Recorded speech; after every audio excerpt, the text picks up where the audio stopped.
लूली तोती एक जंगल में अपनी सास बिट्टू चिड़िया के साथ रहा करती थी। लूली बहुत मेहनती तोती थी। वो घर की सारी जिम्मेदारियां संभालने के साथ साथ बाहर के भी काम काज किया करती थी। लेकिन इतना करने के बाद भी उसकी सास अक्सर उसे अपने बेटे कालो कौवे की मौत का जिम्मेदार ही मानती थी। ऐसे ही एक सुबह लूली घर का काम काज करने के बाद मजदूरी करने के लिए जा रही थी। तभी लूली की सास उससे कहती है, ओ महारानी, तू ये कैसे भूल जाती है कि तू एक विधवा है। और विधवा होने के बाद इतना बन ठन के मजदूरी करने कौन चाहता है भला। माँ जी, पर मैंने तो कोई श्रृंगार नहीं किया। मैं तो साधारण रूप से मजदूरी करने जा रही हूँ। मुझे भी पता है कि मेरी किस्मत में श्रृंगार करना लिखा ही नहीं। अगर श्रृंगार मेरी किस्मत में होता तो शायद मेरे पति जिंदा होते। तभी तो इतना बन ठन के जा रही है। अरे साफ साफ दिख रहा है कि तू ना बन ठन के क्यों जा रही है, क्योंकि तेरा पति तो मर गया है। बाहर जाकर पराये मर्दों को तू रिझाना चाहती है ताकि वो तेरे प्रति आकर्षित हो और जो तू चाहती है वो चीज पूरी हो। माँ जी, मुझ पर इतना गंदा आरोप लगाते हुए आपकी आत्मा जरा भी नहीं कांप रही क्या?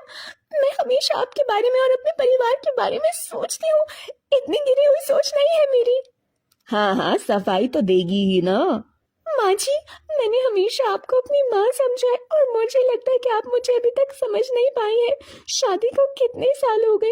अगर मुझे किसी से शादी करनी होती तो मैं कब का कर चुकी होती, लेकिन नहीं। मैंने मजदूरी करके आपके साथ घर में रहती हूँ। मेरे मन में कभी भी ये विचार नहीं आया कि मैं किसी पराये मर्द को देखूं। हमेशा कालू को ही अपना पति मैंने माना है और उनकी यादों के सहारे ही मुझे अपना जीवन आगे बढ़ाना है। बड़ी बड़ी बातें मत कर। अच्छा बनने का नाटक तो तू बहुत अच्छे से करती है। बेचारी लूली अपनी सास को लाख समझाने की कोशिश करती है, लेकिन उसकी सास को बस अपनी बहू को सुबह शाम ताने देने से मतलब था। ऐसे ही समय बीतता जाता है। एक दिन पड़ोस की मेनका कबूतरी लूली के घर आती है गट्टू चिड़िया से मिलने। मेनका कबूतरी गट्टू को उसकी बहू के खिलाफ भड़काते हुए कहती है, और गट्टू बहन, कैसी हो तुम? बहुत दिनों बाद तुम्हारे घर आई हूँ, सोचा हाल चाल ही ले लो। सुना है कि तुम्हारी बहू बाहर मजदूरी करती है। चलो अच्छा है, पूरे घर का संभाल रखा है तुम्हारी बहू ने। नहीं तो आजकल की बहुएं कहाँ इतना समझती हैं ससुराल वालों को, है ना। अरे गट्टू बहन, बहू को कितना भी प्यार दे लो और कितनी भी उसकी ख्वाहिश पूरी कर लो, लेकिन बहू तो बहू होती है। वो कभी सास को माँ नहीं समझती। वैसे ही मेरी बहू है। मेरी बहू तो इस दुनिया की सारी बातों से 100 कदम आगे है, 100 कदम।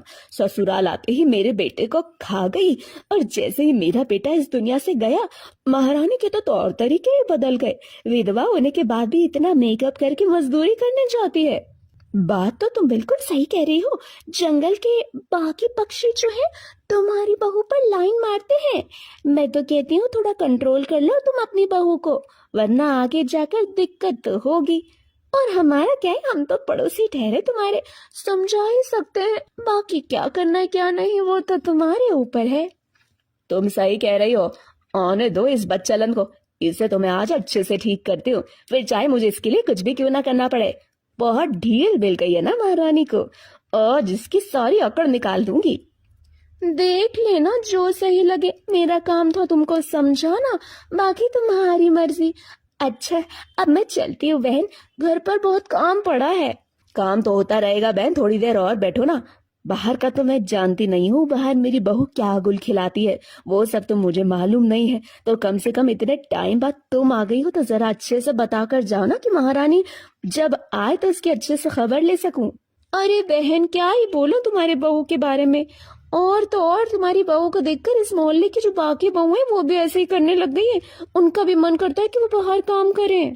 हाँ, ये तो तुम बिल्कुल सही कह रही हो। संगत का असर तो पड़ता ही है ना। खरबूजा ही खरबूजे को देखकर रंग बदलता है, तो आखिर उनका भी मन करेगा ही। कोई बात नहीं, इसकी लगाम तो मैं आज कसूंगी ही कसूंगी। जब लूली घर से काम करके वापस लौटती है तब उसकी सास उसको खूब खरी खोटी सुनाती है और कहती है, ओ महारानी, तूने ठेका ले रखा है क्या? पूरे मोहल्ले में मेरी बेइज्जती करवाती रहेगी। और अब तो हर घर के लोग यही कहते हैं कि गट्टू की बहू ऐसी है जैसी है, शर्म कर ले थोड़ी, वरना मुझे तुझे अपना ऐसा रूप दिखाना पड़ेगा जो कभी किसी सास ने अपनी बहू को नहीं दिखाया होगा, समझी? माँ जी, बहुत हो गया आपका। मैं आपको पलट कर जवाब नहीं देती, इसका मतलब ये नहीं कि आप मुझे कुछ भी बोलती रहेंगी। अभी मैं घर आई हूँ, एक गिलास पानी भी नहीं पिया और आपने कि मुझे सुनाना शुरू कर दिया। एक बार भी आपने नहीं सोचा कि मैं बाहर काम करती हूँ, मुझे किन किन दिक्कतों का सामना करना पड़ता है। अगर मैं कमाऊँ ना तो घर का खर्चा कैसे चलेगा, आप इसका जवाब दो मुझे। अच्छा, तो तू आज मुझे ये दिखाना चाह रही है कि घर का खर्चा तू चलाती है, जो तेरा दिल करेगा तू वो करेगी। नहीं माँ जी, मैं आपको बस इतना बताना चाह रही हूँ कि मुझे अपनी बेटी समझो, बेटी। जब तक आप मुझे अपनी बहू समझोगी तब तक मुझ में आपको 50 कमियां नजर आएंगी। मैंने आपको हमेशा अपनी माँ माना है और आपकी सेवा पानी करने में ही लगी रहती हूँ। सुबह घर का काम करके जाती हूँ, शाम को जब तक आती हूँ आपके इतने सारे ताने सुनने को मिलते हैं। मुझे कितना बुरा लगता होगा इसका अंदाजा भी नहीं है आपको। तभी लूली की बहन मूली तोती का फोन आता है। लूली अपनी बहन के पास भागी भागी जाती है। मूली जो कि अपने अंतिम समय में अपनी लूली बहन को देखना चाहती थी, और मूली रोते हुए लूली से कहती है, बहन, मैं इस दुनिया से जा रही हूँ, मेरे पास ज्यादा समय नहीं। मैंने 2 अंडे दिए हैं और अंडों से जो बच्चे निकले उन बच्चों को तुमको हमेशा अपने पास रखना है और उन्हें माँ जैसा प्यार देना। उन्हें कभी भी मौसी वाला दर्जा मत देना, हमेशा माँ का दर्जा देना। इतना बोलकर मूली मर जाती है और लूली अपनी बहन के दोनों अंडे लेकर अपने ससुराल आ जाती है। ये सब देखकर लूली के साथ गुस्से से उसको बोलती है, अच्छा, तू अपना एक और बोझा लेकर आ गई, अपने बहन के अंडे यहाँ लेकर आई है और अंडे में से बच्चे निकलेंगे तो उनका खर्चा क्या तेरी मरी हुई बहन देगी?